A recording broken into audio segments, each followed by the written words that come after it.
ಶ್ರೀಗುರುಭ್ಯೋ ನಮಃ. ಹರಿ ಓಂ.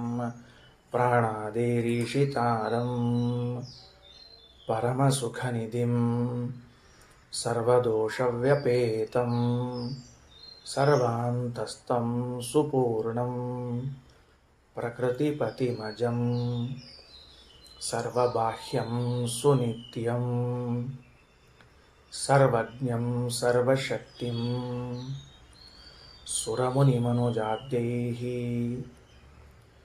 ಸದಾ ಸೇವ್ಯಮಾನಂ ವಿಷ್ಣುಂ ವಂದೇ ಸದಾಹಂ ಸಕಲಜಗದನಾದ್ಯಂತ ಮಾನಂದದಂ ತಂ. ನಿನ್ನೆ ಕೊನೆಯಲ್ಲಿ ಓದ್ತಾ ಇರುವಾಗ ದುಃಖಾದ್ಯಭಾವಃ ಪ್ರತ್ಯಕ್ಷಂ ಬಾಹ್ಯಗಶ್ಚ ಅನುಮಾ ಸ್ಮೃತ ಯೋಗ್ಯಸ್ಯ ಅನುಪಲಬ್ಧ್ಯಾಖ್ಯಾ ಯುಕ್ತಿರೇವ ಹಿ ಬಾಹ್ಯಗಾ ಮನಸಃ ಸಂಪ್ರಯೋಗೋ ಯೋ ದುಃಖಾದಿರಹಿತಾತ್ಮನಿ ಅಭಾವರೂಪಂ ಪ್ರತ್ಯಕ್ಷಂ. ಇಲ್ಲಿಯವರೆಗೆ ಬಂದಿತ್ತು. ಇದು ಮೀಮಾಂಸಕರ ಮತ ಅಂತ ತಿಳಿದುಕೊಂಡು ಬೇರೆ ಗ್ರಂಥಗಳಿಂದ ತಿಳಿದು ಬರ್ತದೆ. ಅವರೇನಂತಾರೆ, ಅಭಾವ ಪ್ರಮಿತಿ ಸಾಧನವಾದದ್ದು ಅಭಾವ ಅಂತೊಂದು ಪ್ರತ್ಯೇಕ ಪ್ರಮಾಣ. ಯಾವ ವಿಷಯದಲ್ಲಿ ಈಗ ಅಭ್ಯಾಸ ಮಾಡ್ತಾ ಇದ್ದೀವಿ ನಾವು ಅಂದರೆ ಪ್ರಮಾಣಗಳು ಎಷ್ಟು. ಆಚಾರ್ಯರ ಸಿದ್ಧಾಂತ ಶ್ರೀಮದಾಚಾರ್ಯರು ಹೇಳಿದ್ದು ವೇದವ್ಯಾಸದೇವರ ಅಭಿಪ್ರಾಯವನ್ನು. ವೇದವ್ಯಾಸದೇವರು ಬ್ರಹ್ಮತರ್ಕದಲ್ಲಿ ಪ್ರತ್ಯಕ್ಷ ಅನುಮಾನ ಆಗಮಗಳು ಎನ್ನುವುದು ಮೂರೇ ಪ್ರಮಾಣವನ್ನು ಒಪ್ಪಬೇಕು. ಅಧಿಕವಾದ ಪ್ರಮಾಣಗಳನ್ನು ಒಪ್ಪುವ ಅವಶ್ಯಕತೆ ಇಲ್ಲ. ಹಾಗಾದರೆ ಬೇರೆ ಬೇರೆ ದರ್ಶನದಲ್ಲಿ ಮತ್ತು ಅರ್ಥಾಪತ್ತಿ, ಉಪಮಾನ, ಸಂಭವ, ಪರಿಶೇಷ, ಅಭಾವ ಅನ್ನುವಂತಹ ಪ್ರಮಾಣಗಳನ್ನು ಒಪ್ಪಿದ್ದಾರಲ್ಲ. ಅಂದರೆ ಅವುಗಳೆಲ್ಲವನ್ನೂ ಕೂಡ ಒಂದಾ ಪ್ರತ್ಯಕ್ಷದಲ್ಲಿ ಇಲ್ಲ ಅನುಮಾನದಲ್ಲಿ ಅಂತರ್ಭಾವಗೊಳಿಸಬೇಕು. ಅಂದರೆ ಅವುಗಳನ್ನು ನೋಡಿಕೊಂಡು ಯಾವುದು ಪ್ರತ್ಯಕ್ಷದಲ್ಲಿ ಅಂತರ್ಭಾವಗೊಳ್ಳುತ್ತದೋ ಅದನ್ನು ಪ್ರತ್ಯಕ್ಷದಲ್ಲಿ, ಅನುಮಾನದಲ್ಲಿ ಅಂತರ್ಭಾವಗೊಳ್ಳುವುದನ್ನು ಅನುಮಾನದಲ್ಲಿ ಅಂತರ್ಭಾವಗೊಳ್ಳಬೇಕು. ಇದನ್ನು ಟೀಕಾಕೃತ್ಪಾದರು ಪ್ರಮಾಣ ಪದ್ಧತಿ, ಆಚಾರ್ಯರು ತತ್ ಪ್ರಮಾಣ ಲಕ್ಷಣ ಹಾಗೂ ಅನುವ್ಯಾಖ್ಯಾನಗಳಲ್ಲಿ ತಿಳಿಸಿದ್ದಾರೆ. ಅದನ್ನೆಲ್ಲವನ್ನೂ ಕೂಡ ರಘುತ್ತಮ ಸ್ವಾಮಿಗಳವರು ಸಂಗ್ರಹ ಮಾಡಿ ಭಾವಬೋಧದಲ್ಲಿ ಹೇಳ್ತಾ ಬರ್ತಿದ್ದಾರೆ. ಅದಕ್ಕೆ ಈಗ ನಾವು ಕೊನೆಗೆ ಬಂದಿದ್ದೇವೆ. ಉಳಿದದ್ದನ್ನೆಲ್ಲವನ್ನೂ ಅದರಲ್ಲಿ ಸೇರಿಸಬೇಕು ಎಂಬುದನ್ನು ಚುಟುಕುದಲ್ಲಿ ತಿಳಿದಿದ್ದೇವೆ. ಇದನ್ನು ಒಂದೆರಡು ವಾಕ್ಯದಲ್ಲಿ ತಿಳಿದು ಮುಂದೆ ಹೋಗೋಣವಂತೆ. ದುಃಖಾದ್ಯಭಾವ ಪ್ರತ್ಯಕ್ಷಂ. ದುಃಖ ಇಲ್ಲ ಅಥವಾ ಸುಖ ಆಗೇದ ಇವೇ ಮೊದಲಾದವುಗಳೇನವ, ಇದರಲ್ಲಿ ಅಭಾವವನ್ನಷ್ಟೇ ವಿಷಯ ಮಾಡಿಕೊಳ್ಳ್ರಿ. ಇನ್ನೊಂದನ್ನು ಸುಮ್ಮನೆ ದೃಷ್ಟಾಂತತ್ವೇನು ಹೇಳ್ತಿದ್ದೀನಿ ಅಂತ ಇಟ್ಕೊಳ್ರಿ. ಈಗ ಸುಖವನ್ನು ಅಂದಾಗ ಅದು ಅಭಾವಕ್ಕೆ ಸಂಬಂಧಪಟ್ಟದ್ದಲ್ಲ. ಸುಖವನ್ನು ಅನ್ನುವುದು ಅದು ಪ್ರತ್ಯಕ್ಷ, ಸಾಕ್ಷಿ ಪ್ರತ್ಯಕ್ಷ ವೇದ್ಯವಾಗಿದೆ ಅಂತ ಅನ್ನೋ ವಿಷಯದಲ್ಲಿ ಮಾತ್ರ ದೃಷ್ಟಾಂತ. ದುಃಖಾದ್ಯಭಾವ, ದುಃಖವಿಲ್ಲ, ಭಯವಿಲ್ಲ, ಗೊತ್ತಾಯ್ತಾ? ದುಃಖ ಇಲ್ಲ, ಭಯವಿಲ್ಲ, ಇವೆಲ್ಲವೂ ಕೂಡ ಏನಾಗಿದೆ ಅಂದರೆ ಪ್ರತ್ಯಕ್ಷವೇ ಆಗಿದೆ. ಇದನ್ನು ಒಂದು ಪ್ರತ್ಯೇಕ ಪ್ರಮಾಣದಿಂದ ಒಪ್ಪುವ ಅವಶ್ಯಕತೆ ಇಲ್ಲ. ಮೀಮಾಂಸಕರ ಅಭಿಪ್ರಾಯವೇನು ಅಂದರೆ ಅಭಾವವನ್ನು ಗ್ರಹಿಸುವಂತಹದ್ದು ಅಂತ ಒಂದು ಪ್ರತ್ಯೇಕ ಪ್ರಮಾಣ ಒಪ್ಪೋಣ. ಅದು ಕೇವಲ ಇಲ್ಲ ಅನ್ನುವುದನ್ನಷ್ಟೇ ಗ್ರಹಿಸ್ತದೆ, ಅದಕ್ಕೊಂದು ಪ್ರತ್ಯೇಕ ಮಾಡಿಬೋಣ ಅಂತ. ಅದಕ್ಕೆ ಶ್ರೀಮದಾಚಾರ್ಯರು ವೇದವ್ಯಾಸದೇವರೇನು ಇಲ್ಲ ಅನ್ನುವುದನ್ನು ಗ್ರಹಿಸುವುದಕ್ಕೆ ಪ್ರತ್ಯೇಕ ಯಾಕೆ ಮಾಡಬೇಕು? ಪ್ರತ್ಯಕ್ಷದಲ್ಲಿಯೇ ಸೇರಿಸ್ಲಿಕ್ಕೆ ಬರ್ತದೆ. ಇಲ್ಲ ಅನ್ನೋದನ್ನು ಮನೆಯೊಳಗೆ ಹೋದ್ವಿ, ಮನೆಯಲ್ಲಿ ಆನೆ ಇಲ್ಲ, ಮನೆಯಲ್ಲಿ ಹೋದ್ವಿ ಒಂಟೆ ಇಲ್ಲ, ಮನೆಯಲ್ಲಿ ಹೋದ್ವಿ ಕುದುರೆ ಇಲ್ಲ, ಪ್ರತ್ಯಕ್ಷ ಕಾಣಲಿಕ್ಕೆ ಆಗ್ತದೆ. ಇಲ್ಲ ಅನ್ನೋದು ಪ್ರತ್ಯಕ್ಷ ಕಾಣ್ತಿರುವಾಗ ಈ ಇಲ್ಲ ಎನ್ನುವುದನ್ನು ಒಂದು ಪ್ರತ್ಯೇಕ ಪ್ರಮಾಣದಿಂದ ಗ್ರಹಿಸಬೇಕು ಅಂತ ಯಾಕಂತೀಪ?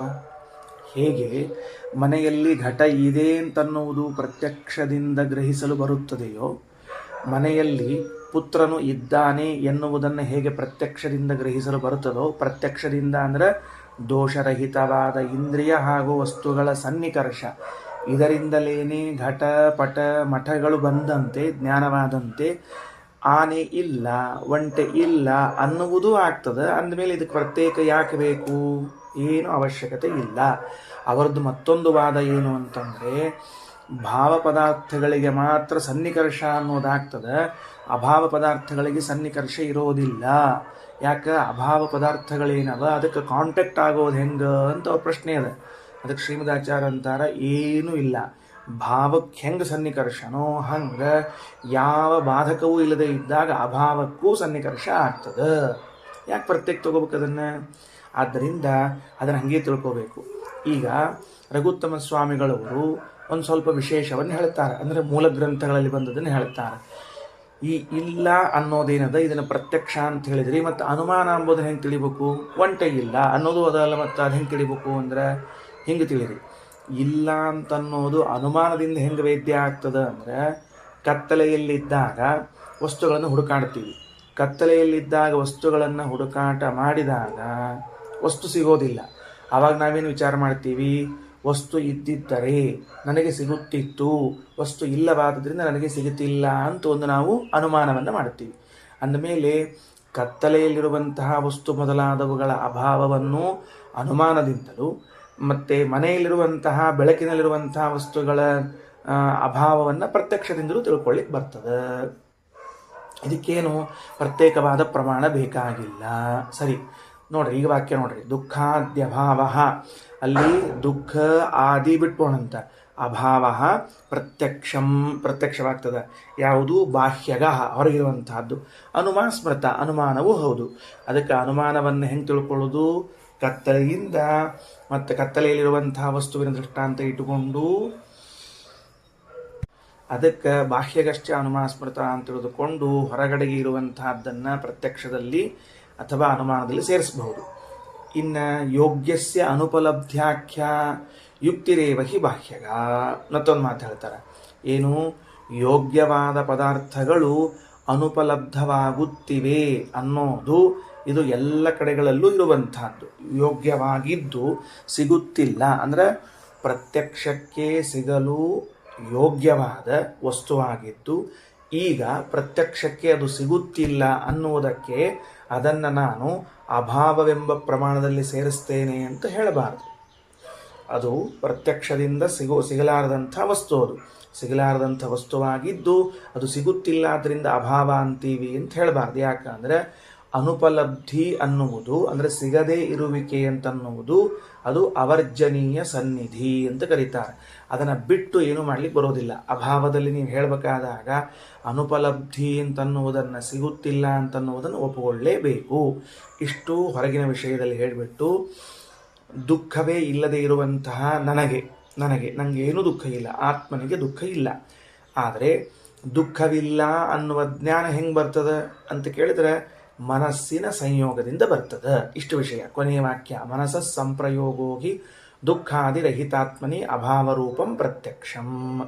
ಇವತ್ತಿನ ಪಾಠದಲ್ಲಿ ಪ್ರವೇಶ ಮಾಡ್ತಾ ಇದ್ದೀವಿ. ಏನು ಪ್ರವೇಶ ಮಾಡ್ತಾ ಇದ್ದೀವಿ ಅಂದರೆ, ಮನಸ್ಸು ಮತ್ತು ಆತ್ಮ ಇವರ ಸಂಬಂಧ ಉಂಟಾದಾಗ ನನಗೆ ದುಃಖವಿಲ್ಲ, ನನಗೆ ಭಯವಿಲ್ಲ, ನನಗೆ ಮತ್ತೊಂದಿಲ್ಲ ಅನ್ನುವ ಅಭಾವ ಜ್ಞಾನವು ಬರುತ್ತದೆ. ಅಂದಾಗ ಒಂದು ಪ್ರಶ್ನೆ ಮಾಡಿಕೊಳ್ತಾರೆ, ಮುಂದುವರ್ಡ್ತಾರೆ. ಏನು ಅಂದರೆ, ಈ ಅಭಾವ ಅಂದರೆ ದುಃಖಾದಿಗಳ ಅಭಾವ ಏನದ?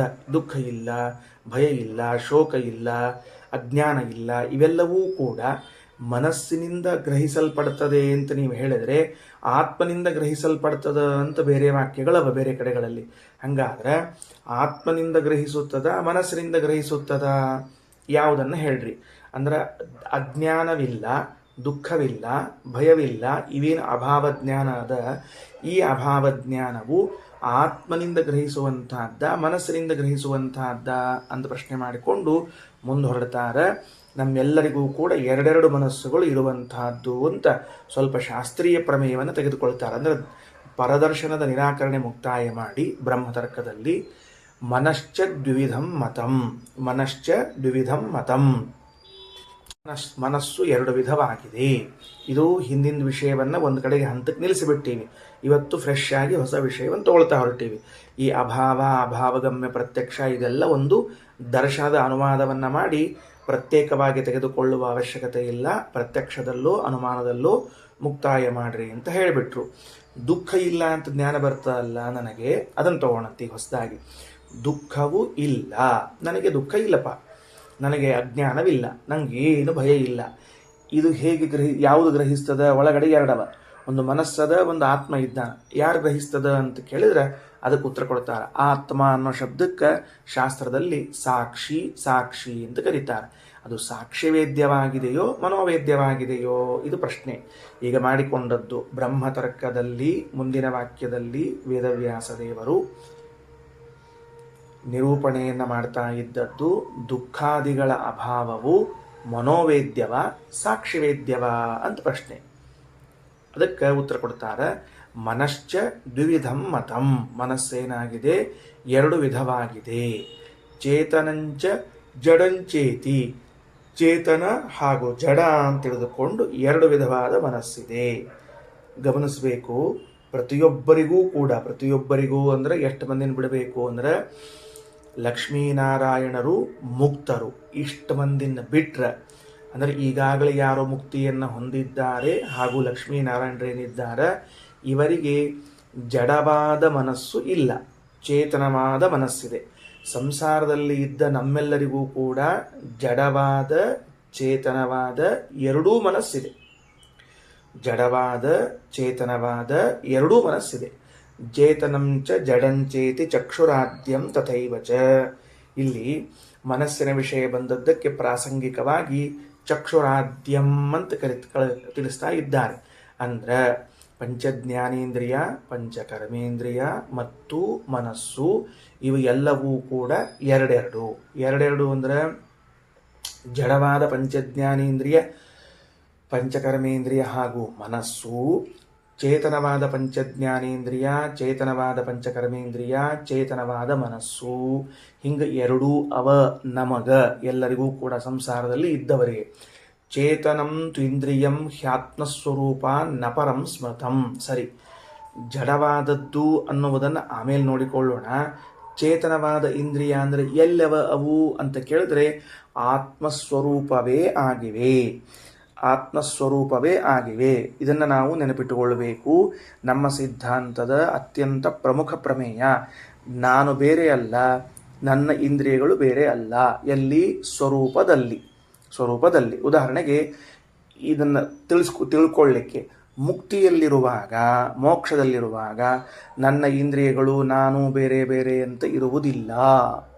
ಸಂಸಾರದಲ್ಲಿದ್ದಾಗ ಒಳಗಡೆಗೆ ಸ್ವರೂಪದಲ್ಲಿರುವ ಇಂದ್ರಿಯಗಳು ನಾನು ಒಂದೇ ಆಗಿದ್ದರೂ ಹೊರಗಡೆಗಿರುವಂತಹ ಇಂದ್ರಿಯಗಳು ನಾನು ಬೇರೆ ಬೇರೆ ಆಗಿರ್ತೀವಿ. ಅಂದರೆ ಭೇದ ಇರ್ತದೆ. ಕೂಡಿರೋಷ್ಟು ಕಾಲ ಕೂಡಿರ್ತದೆ, ಬಿಟ್ಟು ಹೋದ ಕಾಲಕ್ಕೆ ಬಿಟ್ಟು ಹೋಗ್ತದೆ.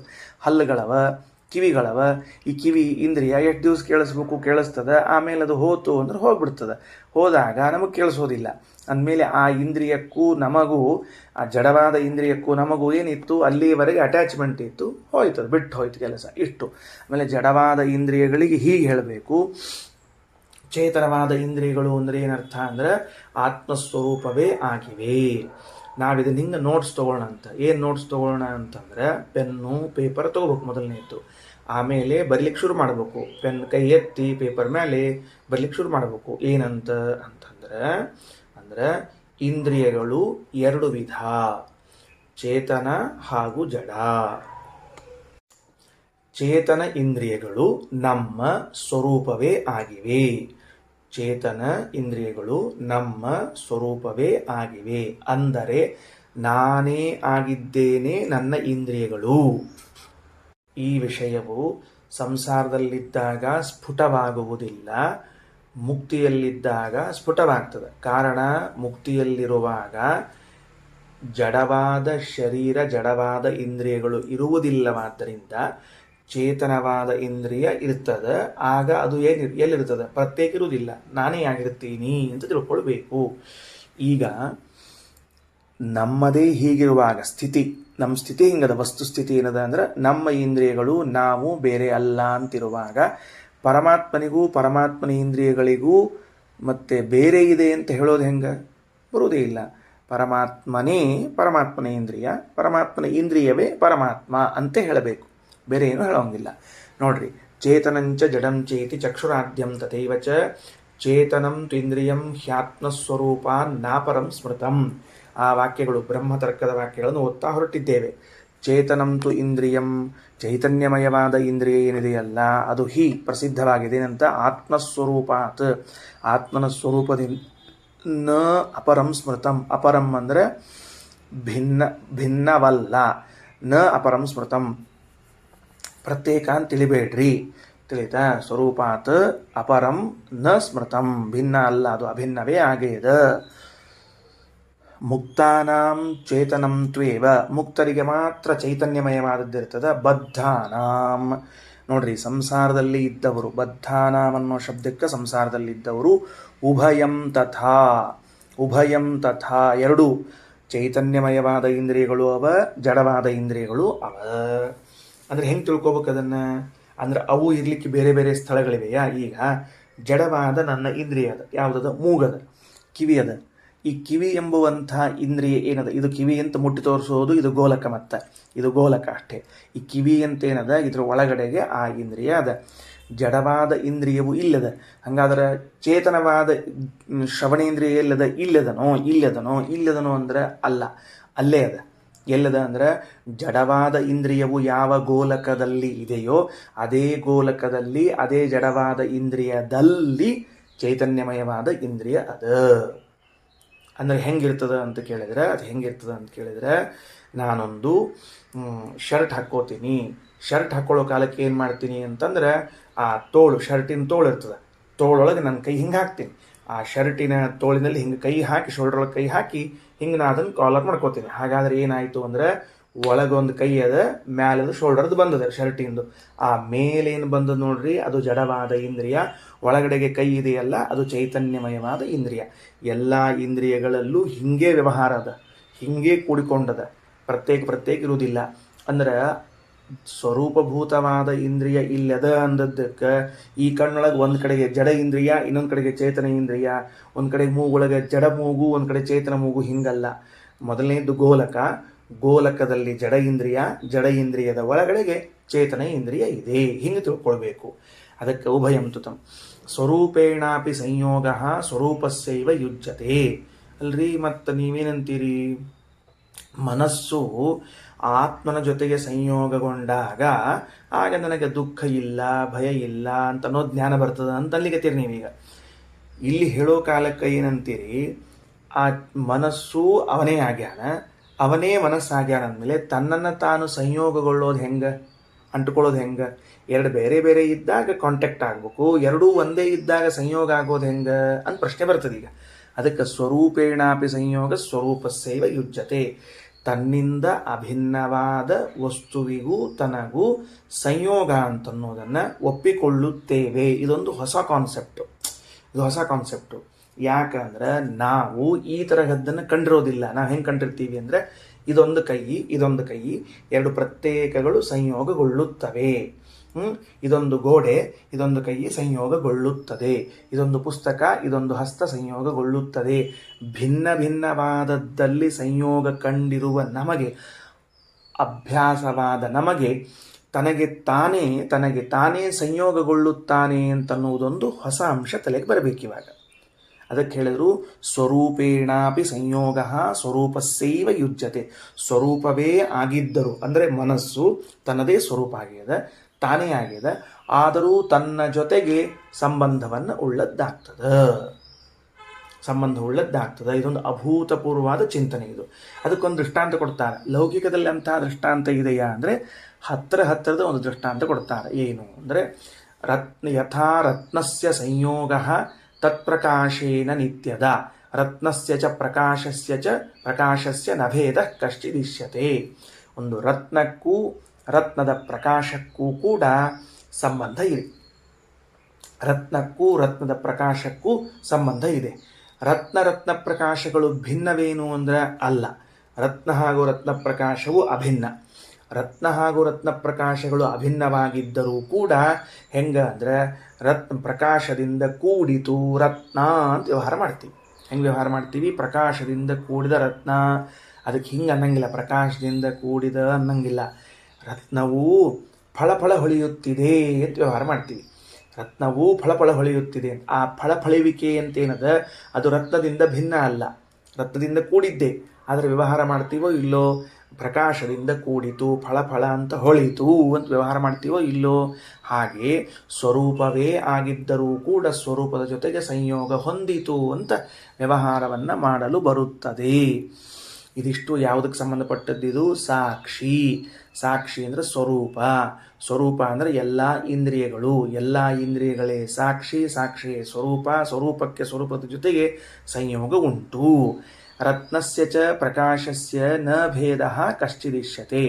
ರತ್ನಕ್ಕಾಗಲಿ ಪ್ರಕಾಶಕ್ಕಾಗಲಿ ಭೇದ ಇಲ್ಲ. ಭೇದದ ಅಂತ ತಿಳ್ಕೊಂಡಿದ್ದೀರೇನು ಅಂದರೆ ವ್ಯಾಸರಂತಾರೆ ಸರ್ವಾತ್ಮನ ಭೇದ ಇಲ್ಲ. ತೋರಿಸ್ಬೇಕು. ಭೇದ ಅಂದರೆ ಹೆಂಗಿರಬೇಕು?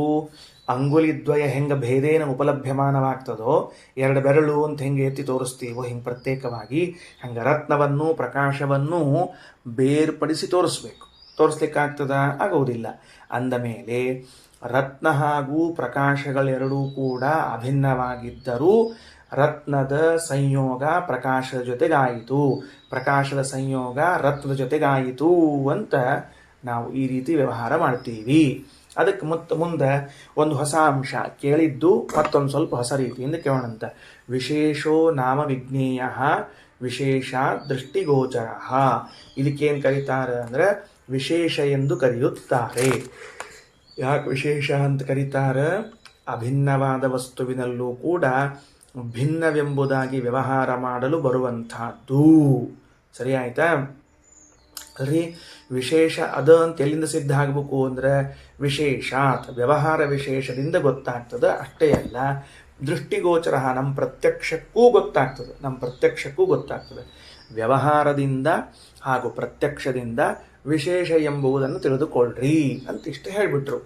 ಹಾಗಾದರೆ ಈ ಖಂಡದಲ್ಲಿ ನಾವು ಓದಿದ್ದೇನು ಅಂತ ಕೇಳಿದರೆ, ದುಃಖಾದಿಗಳ ಅಭಾವ ಅಂತನ್ನುವುದು, ದುಃಖವಿಲ್ಲ ಅನ್ನುವುದು ಕೇವಲ ಮನಸ್ಸಿನಿಂದ ತಿಳಿಯುವುದಲ್ಲ, ಸಾಕ್ಷಿಯಿಂದಲೂ ತಿಳಿಯುತ್ತದೆ. ಸಾಕ್ಷಿ ಅಂತ ಒಂದು ಇಂದ್ರಿಯವಿದೆ, ಮನಸ್ಸು ಅಂತ ಒಂದು ಇಂದ್ರಿಯವಿದೆ. ಇಂದ್ರಿಯಗಳಲ್ಲಿ ಎರಡು ಇಂದ್ರಿಯಗಳು, ಒಂದು ಜಡವಾದ ಇಂದ್ರಿಯ, ಒಂದು ಚೇತನವಾದ ಇಂದ್ರಿಯ. ಚೇತನವಾದ ಮನಸ್ಸೆಂಬ ಇಂದ್ರಿಯವು ಚೇತನನೇ ಆದ ತನ್ನ ಸ್ವರೂಪದ ಜೊತೆಗೆ ಸಂಯೋಗಗೊಳ್ಳುತ್ತದೆ, ಸಂಬಂಧಗೊಳ್ಳುತ್ತದೆ. ಆಗ ನನಗೆ ದುಃಖವಿಲ್ಲ ಎಂಬ ಜ್ಞಾನ ಬರ್ತದೆ. ಜ್ಞಾನ ಬರುವ ಕ್ರಮ ಹೆಂಗದ ಅಂತ ನಮಗೆ ಗೊತ್ತದೆ. ವಸ್ತುವು ಇಂದ್ರಿಯ ಜೊತೆಗೆ ಸನ್ನಿಕರ್ಷ ಹೊಂದದ, ಇಂದ್ರಿಯವು ಮನಸ್ಸಿನ ಜೊತೆಗೆ ಸನ್ನಿಕರ್ಷ ಹೊಂದದ, ಮನಸ್ಸು ಆತ್ಮನ ಜೊತೆಗೆ ಸನ್ನಿಕರ್ಷಗೊಂಡಾಗ ಆತ್ಮನಿಗೆ ವಸ್ತುವಿನ ಜ್ಞಾನ ಆಗ್ತದೆ. ಅಂದರೆ ಹೆಂಗೆ ಪ್ರೊಸೆಸ್ ಹೆಂಗದ ಅಂತಂದ್ರೆ, ಕ್ರಮ ಹೆಂಗದ ಅಂದರೆ, ಅಯಂ ಘಟ ಅಂತ ಜ್ಞಾನ ಬಂತು ಅಂತಾದರೆ ಇದು ಘಟ, ಇದು ಪಟ ಅಂತ ಜ್ಞಾನ ಬರಬೇಕಾದರೆ ವಸ್ತು ಇಂದ್ರಿಯಕ್ಕೆ ಕನೆಕ್ಟ್ ಆಗ್ತದೆ, ವಸ್ತು ಇಂದ್ರಿಯ ಜೊತೆಗೆ ಸಂಪರ್ಕ ಪಡಿತದೆ. ಇಂದ್ರಿಯವು ಮನಸ್ಸಿನ ಜೊತೆಗೆ ಸಂಪರ್ಕ ಪಡ್ಕೊಳ್ಳುತ್ತದೆ. ಮನಸ್ಸು ಆತ್ಮನ ಜೊತೆಗೆ ಸಂಪರ್ಕ ಪಡೆದುಕೊಂಡಾಗ ಆತ್ಮನಿಗೆ ಅಯಂಘಟ ಎಂಬ ಜ್ಞಾನ ಬರ್ತದೆ. ಹಂಗಾದ್ರೆ ಮನಸ್ಸಿಗೂ ಆತ್ಮನಿಗೂ ಸಂಯೋಗವಾದಾಗ ಜ್ಞಾನವಾಗ್ತದೆ ಅಂತ ಒಂದು ಕ್ರಮ. ಹೊರಗಿನ ಪದಾರ್ಥ ಆದರೆ ಪದಾರ್ಥ, ಇಂದ್ರಿಯ, ಮನಸ್ಸು. ಒಳಗಿನ ಪದಾರ್ಥಗಳಾದರೆ ಮನಸ್ಸು, ಆತ್ಮ, ಎರಡೇ ಕಾಂಟ್ಯಾಕ್ಟ್. ಹೊರಗಿಲ್ಲ, ಇನ್ನೊಂದಿಲ್ಲ. ಯಾಕಂದರೆ ಹೊರಗಿನ ಇಂದ್ರಿಯ, ಹೊರಗಿನ ಪದಾರ್ಥಗಳಿಲ್ಲ. ಅದಕ್ಕೆ ಈಗ ನನ್ನಲ್ಲಿ ದುಃಖವಿಲ್ಲ ಅಂತ ಬರಬೇಕಾದ್ರೆ ಮನಸ್ಸು ಆತ್ಮನ ಜೊತೆಗೆ ಕನೆಕ್ಟ್ ಆಗಬೇಕು. ಅಷ್ಟಾದಾಗ ಆಗ್ತದೆ. ಹಂಗಾರೆ ಏನು ತಿಳ್ಕೊಂಡ್ವಿ? ಮನಸ್ಸು ಆತ್ಮನ ಜೊತೆಗೆ ಸನ್ನಿಕೃಷ್ಟವಾದಾಗ ಮಾತ್ರ ದುಃಖದ ಅಭಾವ ಜ್ಞಾನ ಬರ್ತದೆ. ಹಂಗಾರೆ ಸಾಕ್ಷಿಗೆ ಸ್ವತಃ ಬರ್ತದೋ ಇಲ್ಲೋ, ಆತ್ಮಗೆ ಸ್ವತಃ ಬರ್ತದೋ ಇಲ್ಲೋ ಅಂದರೆ ಆತ್ಮಗೂ ಸ್ವತಃ ಬರ್ತದೆ. ಅದೇನು ಬರ್ಲಿಕ್ಕೆ ಸಾಧ್ಯ? ನಿಯಮ ಏನಿದೆ, ಮನಸ್ಸಿನ ಜೊತೆಗೆ ಸಂಪರ್ಕವಾದಾಗ ಅಂತದಲ್ಲ ಅಂದರೆ ಹೌದು, ಎರಡು ಮನಸ್ಸವ. ಹೊರಗಿನ ಜಡಮನಸ್ಸು ಸಂಪರ್ಕಗೊಳ್ಳುತ್ತದೆ, ಆ ಜಡಮನಸ್ಸಿನಲ್ಲಿ ಇದ್ದ ನನ್ನ ಚೇತನ ಮನಸ್ಸು ಸಂಪರ್ಕಗೊಳ್ಳುತ್ತದೆ. ಅಲ್ರಿ, ಚೇತನ ಮನಸ್ಸು ಅಂದ್ರೆ ನೀವೇ ಅಲ್ವೇನ್ರಿ ಅಂದ್ರೆ ಹೌದು. ಮತ್ತು ನಿಮಗೆ ನೀವೇ ಸಂಪರ್ಕಗೊಳ್ಳೋದು ಅನ್ನೋದು ಹೆಂಗೆ ಸಾಧ್ಯದ? ಯಾಕಂದ್ರೆ ನೀವು ಅಭಿನ್ನಲ್ಲೇನು ಅಂದರೆ ಅಭಿನ್ನವೇ. ರತ್ನ ಹಾಗೂ ರತ್ನ ಪ್ರಕಾಶ ಅನ್ನೋದು ಅಭಿನ್ನವಾಗಿದ್ದರೂ ಕೂಡ ಪ್ರಕಾಶವು ರತ್ನ ಜೊತೆಗೆ ಸೇರಿಕೊಂಡಿತು. ರತ್ನದ ಪ್ರಕಾಶ ಅಂತ ವ್ಯವಹಾರ ಮಾಡಿದಂತೆ ನನ್ನ ಸ್ವರೂಪಭೂತವಾದ ಮನಸ್ಸು ನಾನೇ ಆಗಿದ್ದರೂ ಕೂಡ ನನ್ನ ಜೊತೆಗೆ ಹೊಂದಿಕೊಂಡಿತು, ನನಗೆ ಜ್ಞಾನ ಉಂಟಾಯಿತು ಅಂತ ಹೇಳಲಿಕ್ಕೆ ಯಾವ ಬಾಧವೂ ಇಲ್ಲ. ಅಲ್ಲಿ ಮಧ್ಯದಲ್ಲಿ ಒಂದು ಪ್ರಶ್ನೆ ಏನು ಅಂದರೆ, ಇದು ಅತ್ಯಂತ ಸೂಕ್ಷ್ಮವಾದ ಪ್ರಮೇಯ. ಅಭಿನ್ನವಾದ ವಸ್ತುಗಳಲ್ಲಿ ಅಭಿನ್ನವಾದ ವಸ್ತುಗಳು ಅಂದರೆ ಎರಡು ಬೇರ್ಪಡಿಸ್ಲಿಕ್ಕೆ ಬರಲಾರದ ವಸ್ತುಗಳಲ್ಲಿ ವ್ಯವಹಾರ ಮಾಡುವಾಗ ಮಾತ್ರ ಬೇರೆ ಬೇರೆ ಇದ್ದಂತೆ ವ್ಯವಹಾರ ಮಾಡ್ತೀರಿ. ಇದು ಸುಳ್ಳು ವ್ಯವಹಾರ ಅಲ್ವೇ, ಇದು ಮೋಸದ ವ್ಯವಹಾರ ಅಲ್ವೇ ಅಂತ ಪ್ರಶ್ನೆ ಬರ್ತದೆ. ಏನಿದು? ಎರಡು ವಸ್ತುಗಳ ಮಧ್ಯದಲ್ಲಿ ಅಭೇದವೇ ಇದೆ. ಎರಡು ವಸ್ತುಗಳು ಅಂತ ಅಲ್ಲಿಗೆ ಬರೋದಿಲ್ಲ, ತಿಳಿಸ್ಲಿಕ್ಕೆ ಹೇಳ್ತಿರ್ತೀವಿ ಶಬ್ದವನ್ನು. ನಮಗೆ ಯಾವುದು ಎರಡೂ ಎಂದು ಭಾಸವಾಗುತ್ತದೆಯೋ ತೋರುತ್ತದೆಯೋ ಅಂಥ ವಸ್ತುಗಳಲ್ಲಿ ಅಭೇದವಿದ್ದಾಗ ಇದು ಅಂತ ಭೇದ ವ್ಯವಹಾರವನ್ನು ಮಾಡಿದರೆ ಅದು ಮಿಥ್ಯಾ ವ್ಯವಹಾರ ಅಲ್ಲವೋ ಅಂದರೆ ಅಲ್ಲ. ವೇದವ್ಯಾಸದೇವರಂತಾರೆ ಇದೊಂದು ಹೊಸ ಸಬ್ಜೆಕ್ಟು. ಏನು ಅಂದರೆ ವಿಶೇಷದಿಂದ ತಿಳಿಯಲ್ಪಡ್ತದೆ. ವಿಶೇಷ ಹೆಂಗೆ ತಿಳ್ಕೊಳ್ಬೇಕು ನಾವು ಅಂದರೆ ಎರಡು ರೀತಿಯಿಂದ, ಒಂದು ಪ್ರತ್ಯಕ್ಷದಿಂದಲೂ ಇನ್ನೊಂದು ವ್ಯವಹಾರದಿಂದಲೂ ತಿಳಿಯಬೇಕು ಅಂತ ಇಷ್ಟು ಹೇಳಿ ಈಗ ಮುಂದೆ ಹೊರಡ್ತಾಳೆ. ಪರಮಪ್ರಮೇಯ ಶ್ರೀಮದಾಚಾರ್ಯರಿಗೆ ವೇದವ್ಯಾಸದೇವರಿಗೆ ಹೇಳಬೇಕಾದದ್ದು ಏನು ಪರಮಪ್ರಮೇಯ ಅಂದರೆ ವ್ಯವಹಾರದಿಂದಾಗಿ ಅಂತ ಅನ್ಲಿಕ್ಕತ್ತಿರಲ್ಲ, ವ್ಯವಹಾರದಿಂದಾಗಿ ಅಂತ ಎಲ್ಲಿ ತಿಳ್ಕೊಬೇಕು? ಹಂಗೆ ವ್ಯವಹಾರದಿಂದಾಗಿ ಎಲ್ಲಿ ತಿಳ್ಕೊಳ್ಬೇಕು ಹೇಳ್ರಿ ನೋಡಂತ. ಅದಕ್ಕೆ ವ್ಯವಹಾರಾನ್ಯಥಾನುಪಪತ್ತಿ ರೂಪ ಪ್ರಮಾಣ, ಇಂಥವುಗಳಲ್ಲಿ ನೀವು ವ್ಯವಹಾರವನ್ನು ಮಾಡಿದಾಗ ತಿಳಿದುಕೊಳ್ಳಿಕ್ಕೆ ಬರ್ತದೆ. ಏನಂತ? ವಿಶೇಷ ಎಂಬುದು ಉಂಟು ಅಂತ ತಿಳ್ಕೊಂಡು. ವಿಷ್ಣೋರೇವ ಸ್ವರೂಪಾಣಾಂ ತದ್ಗುಣಾನಾಂ ತಥೈವ ಚ ತಸ್ಯೈವ ಶಿರ ಆದೀನಾಂ ನೈವ ಭೇದೋಸ್ತಿ ಕಶ್ಚನ. ಮೊದಲು ಸ್ಪಷ್ಟಪಡಿಸ್ತಾರೆ. ಏನು? ವೇದವ್ಯಾಸದೇವರು ವಿಷ್ಣೋ ಸ್ವರೂಪಾಣಾಂ ತದ್ಗುಣಾನಾಂ ಶಿರ ಆದೀನಾಂ ನೈವ ಭೇದ ಅಸ್ತಿ. ಮೂರರ ಜೊತೆಗೆ ಭಗವಂತನಿಗೆ ಭೇದ ಇಲ್ಲ. ಮೂರದು ನೆನಪಿಟ್ಟುಕೊಳ್ಳ್ರಿ. ಯಾವುದ್ಯಾವುದು? ವಿಷ್ಣೋ ಸ್ವರೂಪಾಣಾಂ, ಭಗವಂತನ ಸ್ವರೂಪಗಳು ಅಂತೇನವ, ಅವುಗಳಿಗೂ ಭಗವಂತನಿಗೂ ಭೇದವಿಲ್ಲ. ತದ್ಗುಣಾನಾಂ, ಭಗವಂತನಿಗೂ ಗುಣಗಳಿಗೂ ಭೇದವಿಲ್ಲ. ಭಗವಂತನಿಗೂ ಶಿರ ಆದೀನಾಂ, ಶಿರ ಅಂದರೆ ತಲೆ ಮೊದಲಾದ ಅವಯವಗಳಿಗೂ ಭೇದವಿಲ್ಲ. ಸರಿ ಆಯ್ತಾ? ಭೇದವಿಲ್ಲ. ಇಷ್ಟಿರುವಾಗ ಮತ್ತು ಭೇದ ಇಲ್ಲ ಅಂದರೆ ಏನಿರಬೇಕು? ಅಭೇದೇಪಿ, ಅಭೇದವೇ ಅದ. ಮತ್ತು ಅಭೇದ ಇದ್ರೂ ಕೂಡ ವ್ಯವಹಾರ ಪೃಥಕ್ ಭವೇತ್. ಪೃಥಕ್ ವ್ಯವಹಾರ ಭವೇತ್ ಅಂದರೆ ಭೇದ ವ್ಯವಹಾರ ಭವೇತ್. ಪೃಥಕ್ ಅನ್ನುವ ಶಬ್ದಕ್ಕೆ ಪೆನ್ಸಿಲ್ ಅಂಡರ್ಲೈನ್ ಮಾಡಿ ಮೇಲ್ಗಡೆಗೆ ಭೇದ ಅಂತ ಬರ್ಕೊಳ್ಬೇಕು.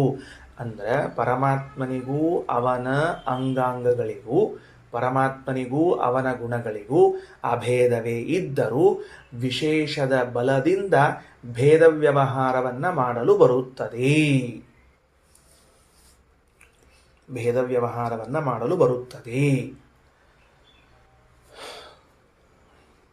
ಏನ್ ಬಂತು? ವಿಷ್ಣೋರೇವ ಸ್ವರೂಪಾಣಾಂ ತದ್ಗುಣಾನಾಂ ತಥೈವ ಚ ತಸ್ಯೈವ ಶಿರ ಆದೀನಾಂ ನೈವ ಭೇದೋಸ್ತಿ ಕಶ್ಚನ. ಈ ಭಗವಂತನ ರೂಪಗಳು, ಗುಣಗಳು, ಇಂದ್ರಿಯಗಳು ಇದು ಯಾವುದರಲ್ಲೂ ಭೇದ ಇಲ್ಲ. ಸರಿ, ಈಗೇನು ಹೇಳಬೇಕಾಗಿದೆ? ವಿಶೇಷವನ್ನು ಪ್ರೂವ್ ಮಾಡಬೇಕಾಗಿದೆ. ನೀವೀಗ ಏನು ಮಾಡಬೇಕಾಗಿದೆ? ವಿಶೇಷವನ್ನು ಸಮರ್ಥನೆ ಮಾಡಬೇಕಾಗಿದೆ. ಹೆಂಗೆ ವಿಶೇಷವನ್ನು ಸಮರ್ಥನೆ ಮಾಡಬೇಕು? ಎಲ್ಲಿ ಅಭೇದವೇ ಇದೆ ಅಲ್ಲಿ ಭಿನ್ನವಾಗಿದೆ ಅಂತ ವ್ಯವಹಾರ ಮಾಡುವಂತೆ ತೋರಿಸ್ಬೇಕಾಗಿದೆ ನೀವೀಗ. ಇಷ್ಟೇ. ಹಿಂಗೆ ವ್ಯವಹಾರಕ್ಕೆ ಕಾರಣವಾದದ್ದು ವಿಶೇಷ. ಅಭಿನ್ನವೇ ಅದ. ಭಗವಂತನಿಗೂ ಭಗವಂತನ ಇಂದ್ರಿಯಗಳಿಗೂ ಅಭೇದವೇ ಅದ. ಆದರೆ ದೇವರ ಹಸ್ತ, ದೇವರ ಪಾದ ಅಂತ ನಾನು ಭೇದದ ವ್ಯವಹಾರ ಮಾಡ್ತೀನಿ. ಈ ವ್ಯವಹಾರಕ್ಕೆ ಕಾರಣ ಯಾವುದು? ವಿಶೇಷ. ನಿಮಿತ್ತ ಯಾವುದು? ವಿಶೇಷ. ಏನು ನೀವು ಇದ್ದಕ್ಕಿದ್ದಂಗೆ ಧಾಡಕ್ಕೆ ಬಂದುಬಿಟ್ರಿ, ಏನು ವಿಶೇಷ ಅಂತ ಕೇಳಿದೆ ಯಾರೋ ಅವ. ಏನು ವಿಶೇಷ ಅಂದರೆ ಏನು ಸ್ಪೆಷಲ್ಲು ಅಂತ ಅಲ್ಲಿ ಅರ್ಥ. ಮತ್ತು ಈ ವಿಶೇಷ ಅಲ್ಲ, ಏನು ವಿಶೇಷ ಅಂತ. ಅಯ್ಯೋ, ಚಾತುರ್ಮಾಸ್ಯವೇ ವಿಶೇಷ ಅಂದರೆ ನಿಮಿತ್ತ. ಚಾತುರ್ಮಾಸ್ಯವೇ ನಿಮಿತ್ತ. ಈ ಊರಿಗೆ ಆತನು ಬರಲಿಕ್ಕೆ ನಿಮಿತ್ತ ಯಾವುದು? ಚಾತುರ್ಮಾಸ್ಯ. ಹಾಗಿದ್ರೆ ಭಗವಂತನಿಗೂ ಅವನ ಇಂದ್ರಿಯಗಳಿಗೂ ಅಭೇದವೇ ಇದ್ದಾಗ ಭಿನ್ನ ಎಂದು ವ್ಯವಹಾರ ಮಾಡಲು ನಿಮಿತ್ತ ಯಾವುದು ಅಂದರೆ ವಿಶೇಷ. ಸರಿ, ಈ ವಿಶೇಷವನ್ನು ವೇದವು ತನ್ನದೇ ಆದ ದಾರಿಯಲ್ಲಿ ಪ್ರಸ್ತುತಪಡಿಸಿದೆ.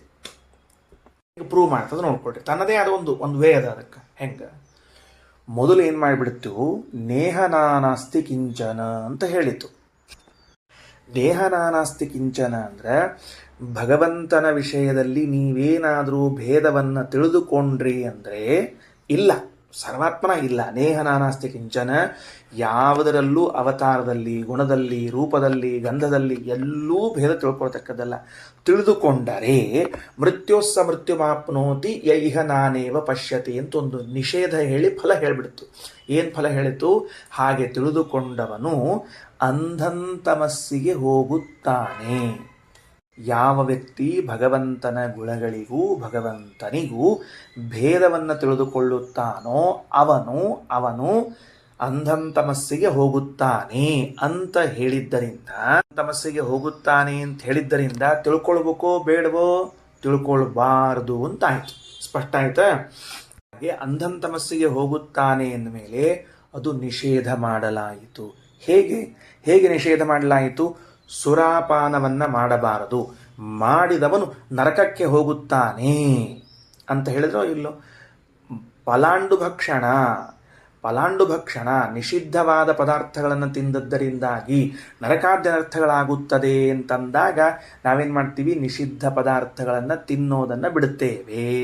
ಹೇಗೋ ಭಗವಂತನ ಗುಣಗಳಲ್ಲಿ, ರೂಪಗಳಲ್ಲಿ ಅವನಿಗೂ ಅದಕ್ಕೂ ಭೇದ ಇದೆ ಅಂತ ತಿಳಿದವನು ಅಂಧಂತಮಸ್ಸಿಗೆ ಹೋಗುತ್ತಾನೆ ಅಂತ ಹೇಳಿದ ಕೂಡಲೇ ತಿಳಿಯೋದನ್ನು ನಾವು ನಿಲ್ಲಿಸಿ ಬಿಟ್ಟೆವು. ಯಾಕೆ? ಯಾವುದನ್ನು ತಿಳಿದುಕೊಂಡ್ರೆ ಅಂಧಂತಮಸ್ಸಿಗೆ ಅನುಕೂಲ ಆಗ್ತದೋ ಅಂಥದ್ದು ನಾವೇನು ಮಾಡ್ಲಿಕ್ಕೆ ಹೋಗುವುದಿಲ್ಲ.